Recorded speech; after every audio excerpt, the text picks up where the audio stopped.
Apa kabar pemirsa TVR Parlemen dimanapun Anda berada, berjumpa kembali dalam program TVR 17 bersama saya Nazia Sudirja.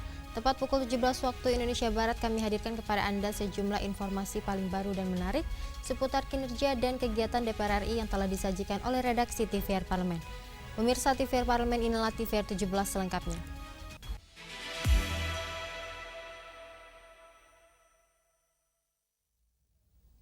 Anggota Komisi 10 DPR RI menilai program revitalisasi sekolah belum menyentuh perbaikan secara menyeluruh.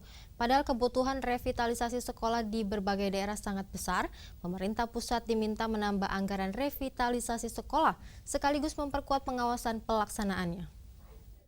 Berdasarkan data per 22 Juli 2026, program revitalisasi satuan pendidikan tahun 2026 di Kabupaten Siak telah menetapkan 54 satuan pendidikan sebagai penerima program. Anggota Komisi 10 DPR RI menilai, program revitalisasi sekolah belum menyentuh perbaikan secara menyeluruh, padahal kebutuhan revitalisasi sekolah di berbagai daerah sangat besar. Pemerintah pusat diminta menambah anggaran revitalisasi sekolah, sekaligus memperkuat pengawasan pelaksanaannya. Menurut Ade Rosi, hasil revitalisasi sekolah masih bersifat terbatas, karena baru mencakup perbaikan atap, pintu, dan jendela ruangan, sementara bagian bangunan lainnya juga membutuhkan perbaikan. Untuk tahun 2026, total anggaran untuk program revitalisasi sekolah sebesar 14 triliun rupiah. Namun jumlah tersebut dinilai masih kurang untuk memenuhi kebutuhan infrastruktur pendidikan secara nasional. Revitalisasi yang tadi diberlakukan di SD Kabupaten Siak ini memang revitalisasi yang mungkin ala kadarnya. Karena apa? Karena hanya baru memperbaiki atapnya saja dengan jendela dan juga pintu, tetapi keseluruhannya belum. Padahal tadi berdasarkan laporan dari Ibu Bupati juga, banyak sekali sekolah-sekolah di Siak ini yang membutuhkan program revitalisasi. Kita berharap dengan kondisi yang memang hampir serupa di seluruh kabupaten kota, termasuk juga di dapil saya di Provinsi Banten, ini masih banyak sekolah yang membutuhkan revitalisasi. Oleh karena itu, kami di Komisi 10 tentu akan mendorong lebih optimal lagi agar Kemendikdasmen ini bisa menganggarkan lebih banyak lagi. Komisi 10 DPR RI memastikan akan terus mengawal pengalokasian anggaran revitalisasi sekolah. Program ini diharapkan mempercepat pemerataan kualitas sarana pendidikan di seluruh Indonesia. Dari Kabupaten Siak, Riau, Domingus Titi Heru, TVR Parlemen, melaporkan. Anggota Komisi 11 DPR RI dorong evaluasi dampak program Desa Devisa agar pembiayaan dan pendampingan yang diberikan benar-benar mampu menghasilkan UMKM yang lebih berdaya saing dan berorientasi ekspor. Lembaga Pembiayaan Ekspor Indonesia atau LPEI menjalankan program Desa Devisa untuk mendorong produk unggulan desa menembus pasar ekspor. Hingga Maret 2026, jumlah desa devisa mencapai 2.379. Anggota Komisi 11 DPR RI mendorong evaluasi atas dampak program Desa Devisa agar pembiayaan dan pendampingan yang diberikan benar-benar mampu menghasilkan UMKM yang lebih berdaya saing dan berorientasi ekspor. Sohibul Imam mengapresiasi pelaksanaan program Desa Devisa sekaligus mendorong tolok ukur keberhasilan diukur lebih komprehensif. LPEI perlu melengkapi pelaporan program Desa Devisa dengan data perkembangan UMKM binaan, termasuk jumlah pelaku usaha yang berhasil naik kelas. Selain itu, perlu penyajian data desa binaan dan evaluasi dampak program yang sudah berjalan sebagai bahan penyempurnaan kebijakan pengembangan UMKM yang berorientasi ekspor. Program Desa Devisa itu luar biasa menurut saya. Ya, itu perlu dikembangkan. Ini merupakan program luar biasa, Pak. Sekarang kurs dolar kita kan udah di 18.000. Kalau program-program seperti ini masih Pak dilakukan, ya, saya yakin dolar kita akan stabil gitu. Jadi dari tempat Bapak bisa memberikan kontribusi bagi stabilitas nilai tukar sebenarnya. Kalau program ini benar-benar masif dan berhasil, dan saya yakin bisa.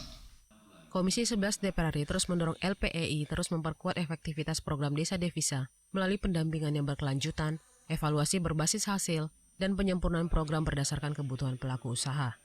Langkah tersebut diharapkan bisa memperluas manfaat program sekaligus melahirkan lebih banyak UMKM yang naik kelas dan memperkuat kinerja ekspor nasional. Dari Gianyar, Bali, Ferdian Rahman, TVR Parlemen, melaporkan. Komisi 12 DPR RI soroti antrean panjang kendaraan di sejumlah SPBU di wilayah Sumatera dan Sulawesi beberapa waktu lalu.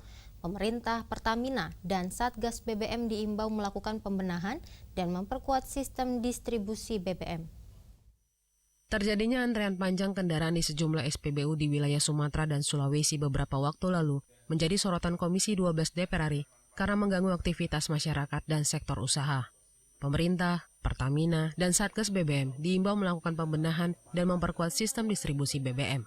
Wakil Ketua Komisi 12 DPR RI Doni Mariadi mengungkapkan, berdasarkan hasil kunjungan lapangan beberapa waktu lalu, Komisi 12 DPR RI menemukan persoalan distribusi menjadi faktor utama yang memicu keterlambatan pasokan ke SPBU. Kondisi itu diperparah dengan ditemukannya dugaan penyalahgunaan BBM bersubsidi. Komisi 12 DPR RI mengimbau Satgas BBM mengusut tuntas dan menindak tegas dugaan tersebut.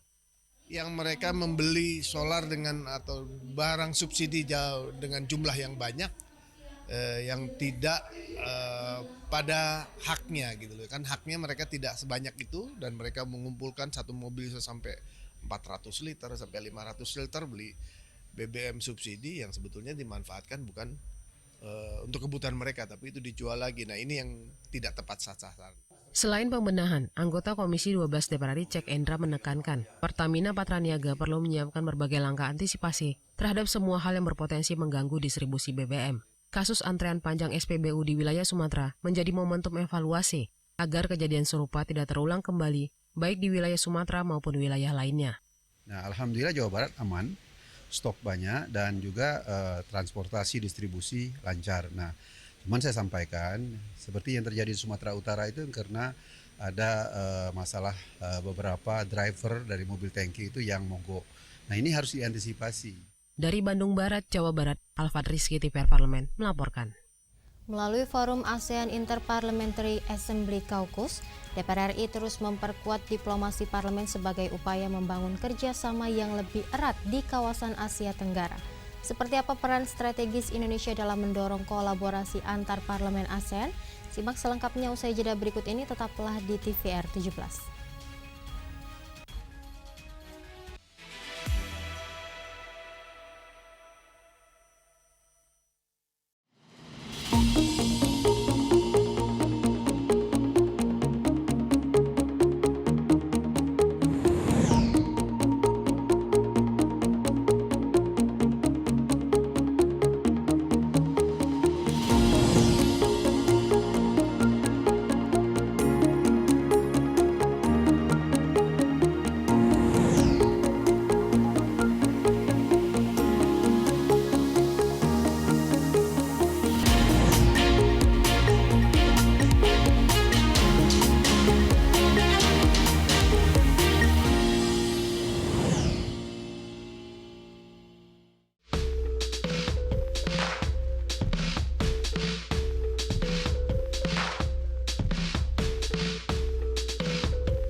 Dari ruang sidang Senayan, Jakarta, menyajikan liputan langsung kinerja DPR RI.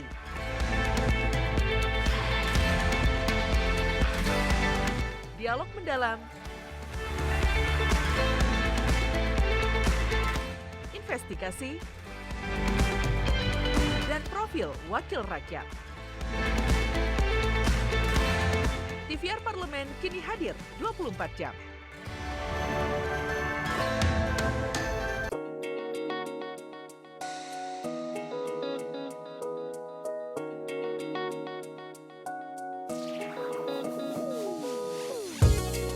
Kehadiran mereka tidak hanya mewakili suara perempuan, tetapi juga membawa perspektif yang beragam serta pengalaman hidup yang unik ke dalam proses pembuatan kebijakan.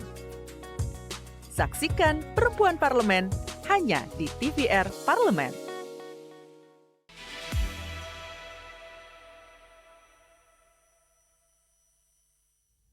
Anda kembali di TVR 17. Pemirsa, DPR RI menegaskan komitmennya dalam memperkuat diplomasi parlemen melalui penyelenggaraan AIPA Caucus sebagai wadah membahas berbagai isu strategis kawasan.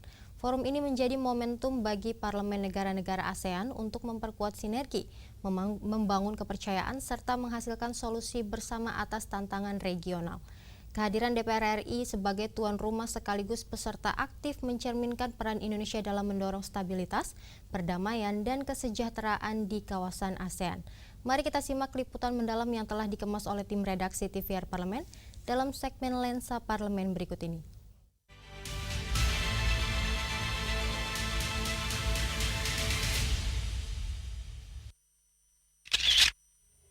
Indonesia menjadi tuan rumah ASEAN Interparliamentary Assembly atau AIPA Kaukus ke-17 yang digelar secara hybrid pada 22 Juli 2026.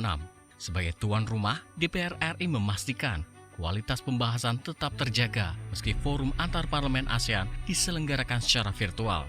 Dilaksanakan secara daring, forum AIPA memungkinkan partisipasi yang lebih luas, efisien, dan inklusif dari seluruh parlemen anggota AIPA. Utamanya dalam membahas berbagai isu strategis kawasan, mencakup tata kelola perdamaian dan perubahan iklim.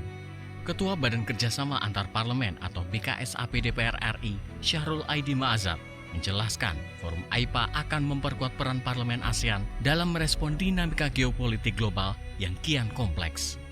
AIPA Kaukus 2026 mengangkat tema The Role of Parliament in Strengthening Asian Centrality in Navigating Complex Global Challenges. Dengan kata lain, menegaskan pentingnya peran parlemen dalam memperkuat sentralitas ASEAN sebagai fondasi stabilitas, perdamaian, dan kemakmuran kawasan. AIPA Kaukus ini nanti akan kita membicarakan resolusi-resolusi yang telah dikeluarkan oleh AIPA selama ini. Maka kita harus memperkuat institusi AIPA ini agar kita bisa melindungi masyarakat yang ada di kawasan ASEAN ini. Total ada 8 anggota parlemen AIPA yang akan hadir dalam AIPA Kaukus ke-17. Ditambah kehadiran organisasi internasional serta 19 parlemen negara di luar ASEAN yang bertindak sebagai observer atau pemantau.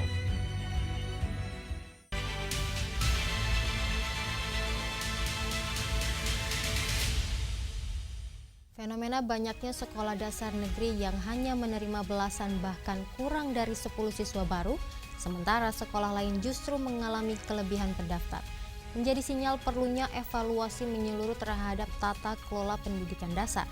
Informasi selengkapnya jangan kemana-mana, tetaplah di TVR 17.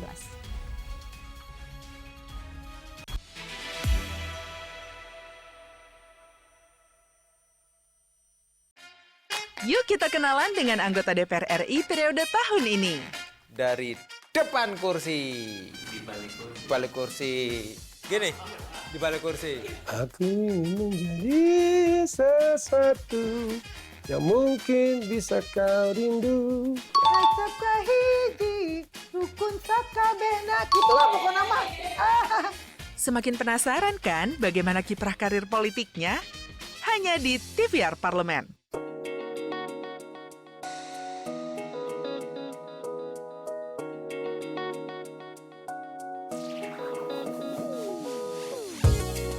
Kehadiran mereka tidak hanya mewakili suara perempuan, tetapi juga membawa perspektif yang beragam serta pengalaman hidup yang unik ke dalam proses pembuatan kebijakan.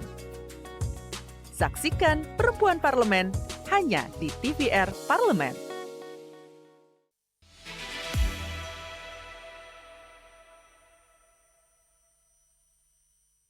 Anda kembali di TVR 17. Pemirsa, Komisi 10 DPR RI mendorong langkah strategis pemerintah agar pemerataan kualitas pendidikan, penataan zonasi, dan pengelolaan satuan pendidikan mampu menjamin keberlangsungan SD negeri tanpa mengurangi akses masyarakat terhadap pendidikan yang bermutu. Informasi selengkapnya berikut laporan rekan kami Rahel Silalahi dari Gedung DPR RI Senayan, Jakarta. Pemirsa, sejumlah SD negeri di beberapa wilayah Indonesia sedang mengalami permasalahan kekurangan murid. Salah satunya di Solo sendiri, SD negeri hanya memiliki 8 murid jika ditotalkan. Lantas bagaimana Komisi 10 sendiri melihat hal ini? Apakah memang perlu ada evaluasi dan pengawasan ke depannya?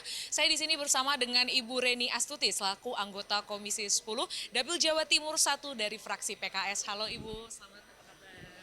Alhamdulillah baik Mbak. Terkait kasus ini Ibu, kira-kira memang dari Komisi 10 sendiri sudah ada pembahasan atau bagaimana? Ya, terkait dengan SPMB, MPLS dan juga tahun ajaran baru secara detail memang belum dibahas di Komisi 10 ya. Tetapi informasi kemudian kondisi di lapangan salah satunya terkait dengan kekurangan siswa di sekolah dasar negeri, tentu ini perlu mendapatkan pencermatan dan tentu kita meminta kepada Kementerian Pendidikan Dasar dan Menengah untuk memiliki data secara menyeluruh kita punya Dapodik, nanti bisa terpantau di sana atau mungkin segera diketahui ya terkait ini. Nah, ada beberapa hal yang saya analisa terkait dengan kenapa ini terjadi. Beberapa sekolah dasar negeri yang kekurangan siswa. Ada dua faktor yang menjadi penyebab. Yang pertama adalah terkait dengan angka kelahiran. Ya, saat ini bisa jadi usia anak masuk SD dari tahun ke tahun mengalami penurunan. Nah, ini saya kira juga akan menjadi faktor. Kemudian yang kedua adalah terkait dengan pilihan orang tua untuk menyekolahkan anaknya di sekolah dasar. Ada beberapa yang menjadi tantangan bagi sekolah dasar negeri adalah terkait dengan kualitas. Sehingga orang tua dengan kondisi zaman seperti ini biasanya di sekolah dasar negeri itu kan waktunya pendek, ya. Ada orang tua yang bekerja, kemudian orang tua yang membutuhkan anak bisa lebih memilih full day atau memilih waktu yang lebih panjang di sekolah sehingga kemudian itu ada di sekolah swasta.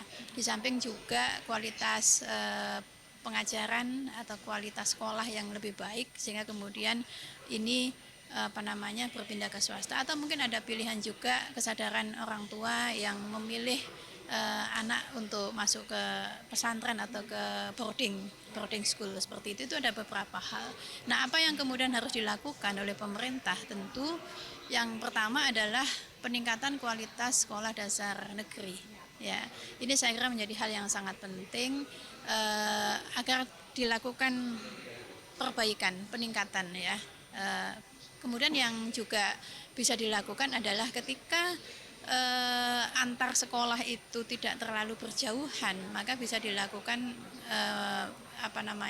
penggabungan ya menjadi satu sekolah, 2, 3, kemudian digabung menjadi satu sekolah gitu.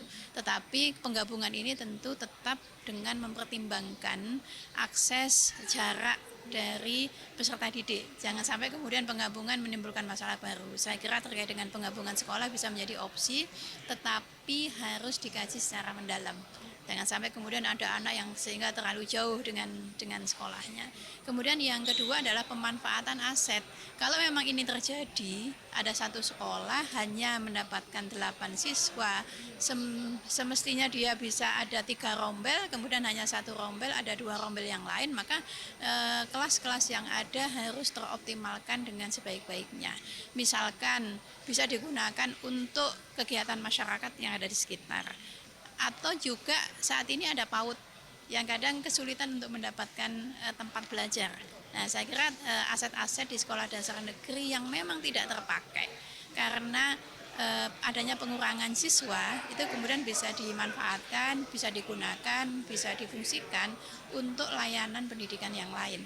Seperti itu. Kemudian yang terakhir yang juga harus dilakukan adalah distribusi guru. Kita melihat di satu sisi saat ini ada banyak kekurangan sekolah-sekolah. Di beberapa kota termasuk di Surabaya kekurangan guru juga terjadi, apalagi di daerah-daerah yang lain. Nah, ketika kemudian ada satu sekolah yang kemudian siswanya berkurang, kemudian di sisi yang lain ada sekolah yang kekurangan guru, maka redistribusi guru ini juga menjadi suatu hal yang sangat penting. Baik Ibu, berarti kan tadi dari yang Ibu sampaikan bahwa memang harus adanya pemerataan guru, pemerataan mutu sekolah negeri juga terutama untuk yang sekolah dasar ya Ibu. Ini kan juga sebenarnya termasuk salah satu isu utama yang nantinya akan dibahas di Sisdiknas ya Ibu ya. Apakah kasus ini juga nanti akan menjadi salah satu poin penting untuk pembahasan Sisdiknas selanjutnya Ibu? Iya, jadi tentu ya persoalan-persoalan pendidikan apapun itu terkait dengan kualitas, aksesibilitas, infrastruktur pendidikan, kesejahteraan guru, ini selalu menjadi perhatian kami di Komisi 10. Oleh karena itulah dalam rapat-rapat kerja dengan Pak Menteri, dengan kementerian, kemudian juga dalam penyusunan regulasi, ini semua tentu akan menjadi perhatian untuk kemudian bagaimana solusi sistemik yang harus kita lakukan dan kita perbaiki ke depannya. Baik, terima kasih Ibu. Pemirsa, berarti dapat kita simpulkan bahwa kedepannya Komisi 10 sendiri juga akan menjadikan ini sebagai salah satu poin utama dalam membahas Sisdiknas agar ada payung hukum untuk melakukan pemerataan jumlah guru, juga pemerataan fungsi ataupun mutu dari kualitas pendidikan terutama di sekolah dasar itu sendiri dan di berbagai daerah di Indonesia. Demikian laporan kami pemirsa, terima kasih, kembali ke studio. Selanjutnya pemirsa, apa saja yang menjadi sorotan di media online nasional pada hari ini? Usai jeda tetaplah di TVR 17.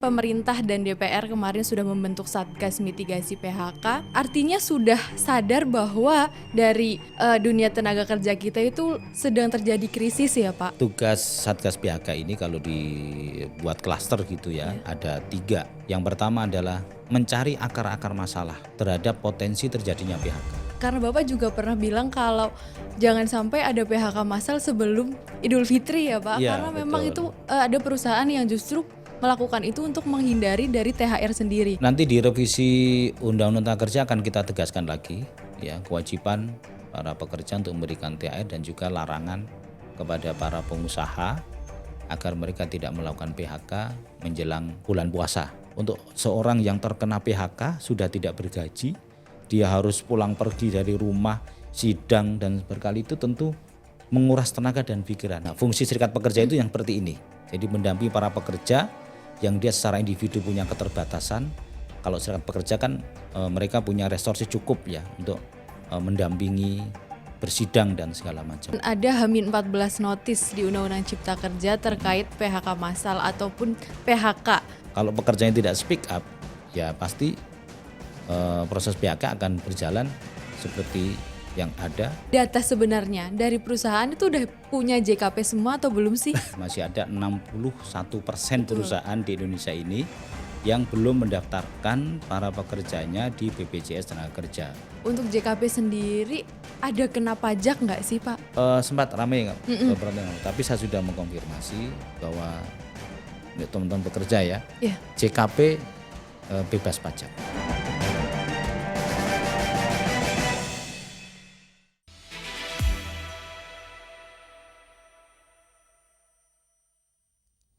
Pemirsa, kali ini kita masuk ke segmen media online nasional. Mari kita simak isu apa saja yang menjadi sorotan media, serta tanggapan dari sejumlah anggota Dewan bersama rekan kami Rini Reski. Silakan Rini.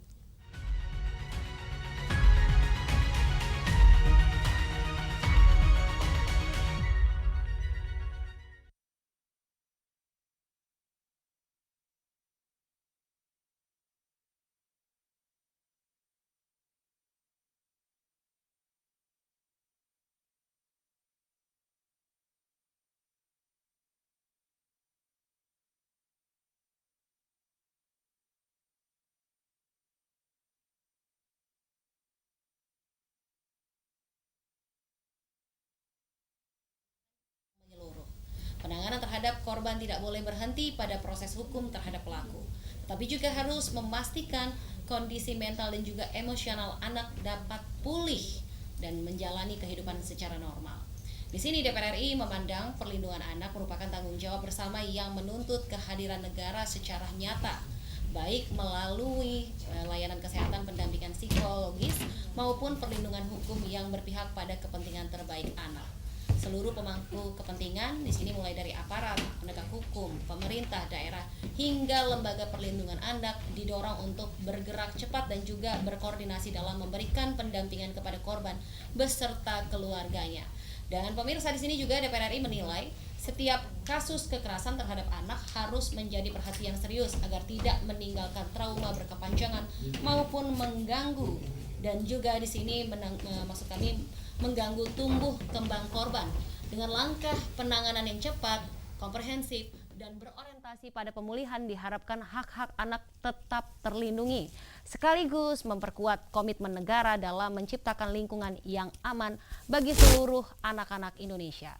Baik pemirsa, kita beralih ke berita selanjutnya yang juga menjadi headline di media online nasional pada sore hari ini mengenai Komisi 10 DPR RI yang mendorong percepatan perbaikan sekolah dan juga penguatan literasi di Sulawesi Selatan. Kita lihat kembali ke layar kaca.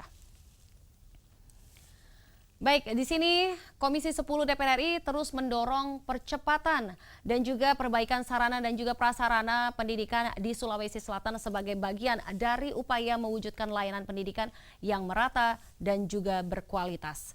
Di sini kondisi sekolah yang layak dinilai menjadi fondasi penting dalam menciptakan proses belajar mengajar yang aman, nyaman dan juga efektif bagi peserta didik. Selain memastikan percepatan rehabilitasi sekolah, Komisi 10 DPR RI juga menekankan pentingnya sinergi antara pemerintah pusat dan juga pemerintah daerah agar tetap program peningkatan mutu pendidikan dapat berjalan tepat sasaran dan juga memberikan manfaat nyata bagi masyarakat. Tidak hanya berfokus pada pembangunan fisik, di sini juga Komisi 10 DPR RI menguatkan komitmen dalam meningkatkan budaya literasi di kalangan pelajar. Penguatan literasi dipandang sebagai investasi jangka panjang untuk membentuk generasi yang kritis, kreatif, dan juga mampu bersaing di era digital. Tentunya pemirsa, melalui kolaborasi berbagai pemangku kepentingan, di sini DPR RI berharap peningkatan kualitas infrastruktur pendidikan berjalan seiring dengan pengembangan kemampuan literasi, sehingga mampu mencetak sumber daya manusia yang unggul dan juga mendukung kemajuan bangsa. Baik, itu tadi headline di media online nasional pada sore hari ini terkait dengan anak korban pengeroyokan di Bali harus segera peroleh pendampingan psikologis, serta Komisi 10 DPR RI mendorong percepatan perbaikan sekolah dan juga penguatan literasi di Sulawesi Selatan. Sekian dari saya, Rini Reski, kembali ke rekan Nazia. Terima kasih, selamat sore, sampai jumpa.